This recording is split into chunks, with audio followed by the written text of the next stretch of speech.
ओम नमः शिवाय, हर हर महादेव, जय गंगा माई। तो आज हम अष्टांग योग के बारे में चर्चा करेंगे। यम, नियम, आसन, प्राणायाम, प्रत्याहार, धारणा, ध्यान और समाधि। ये 8 चरण हैं अष्टांग योग के।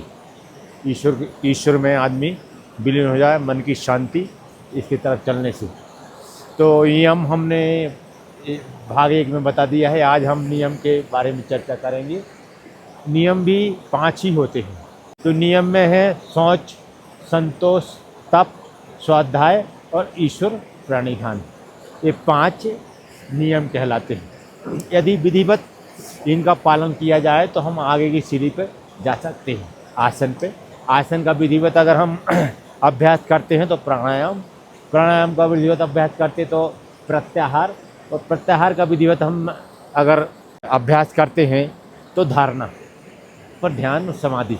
आज हम नियम के बारे में चर्चा करेंगे। नियम जो 5 है उनमें सबसे पहले आता है शौच, बाहर की शुद्धि और आंतरिक शुद्धि। शौच 2 भाग में है, शौच के बाहर और अंदर। तो बाहर की शुद्धि में शरीर की शुद्धि, बाहर की शुद्धि शरीर की शुद्धि।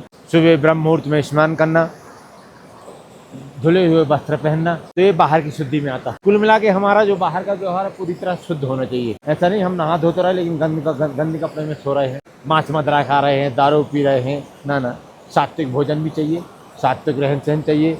और सुबह स्नान ध्यान करके अपना जो जब ध्यान है वो करना चाहिए। तो ये बाहर की शुद्धि है। नहाना धोना, कपड़े शुद्ध, रोज धुले हुए कपड़े पहनना, ये बाहर शुद्धि है। अब आती है मुख्य आंतरिक शुद्धि, यानी हमारे मन के विचारों की शुद्धि, मन की शुद्धि। अच्छे विचार करना चाहिए, ध्यान भजन करना चाहिए, सेवा सुमरन करना चाहिए, ईश्वर की उपासना करना चाहिए। इससे हमारा मन शुद्ध होगा। तो ये अंदर की शुद्धि हो गई। ठीक है। अब दूसरा आता है संतोष। तो संतोष, यदि आदमी के जीवन में संतोष नहीं है तो कहीं सुखी नहीं है, चाहे साधु हो चाहे संसार हो। है तो संतोष बड़ा धन है। ये वशिष्ठ में भगवान वशिष्ठ महाराज राम जी से बोलते, हे राम जी, सुख स्वर्ग में भी नहीं है जो संतोषवान को है। यानी जिनके हृदय में संतोष है वो सब तरफ सुखी है।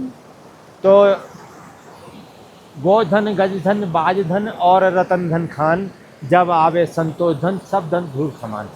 सब होने के बाद भी यदि संतोष धन नहीं है, सब धूल समान है, धूल के समान है, रेत के समान है। तो संतोष बड़ा धन बताया गया है। नियम के जो 5 भाग है उसमें शौच, संतोष और अब तप, तीसरा तप आता है। तो तप यानी तपस्या। आप सुबह उठ रहे ब्रह्म मुहूर्त में ठंड लग रही है, आप उठ सह रहे, ये भी तपस्या है। उपवास रख रहे हैं, ये भी तपस्या है। तो कष्ट सह के जो सत्कर्म किया जाए, जो धर्म किया जाए, जो भगवान की तरफ हम जाते हैं, उसमें जो कष्ट सहते हैं उसको तपस्या बोलते हैं। तो तपस्या से हमारा मन शुद्ध होता है। चौथा है स्वाध्याय। स्वाध्याय मतलब स्व का अध्ययन और शास्त्रों का अध्ययन है। तो हमको हर दिन अपने शास्त्रों का, गीता, भागवत, वेद, उपनिषद, रामायण, महापुरुषों के चरित्र और महापुरुषों के द्वारा लिखे हुए ग्रंथ, इनका रोज़ स्वाध्याय करना चाहिए। इससे हमको हमारे मन का शुद्धिकरण होता है, हमको बहुत कुछ सीखने को मिलता है महापुरुषों के चरित्र पढ़ने से। और स्वयं का अध्ययन, हमारा अपना भी अध्ययन होना चाहिए स्वयं का, कि हम कौन हैं, कहाँ से आए हैं, किस लिए आए हैं।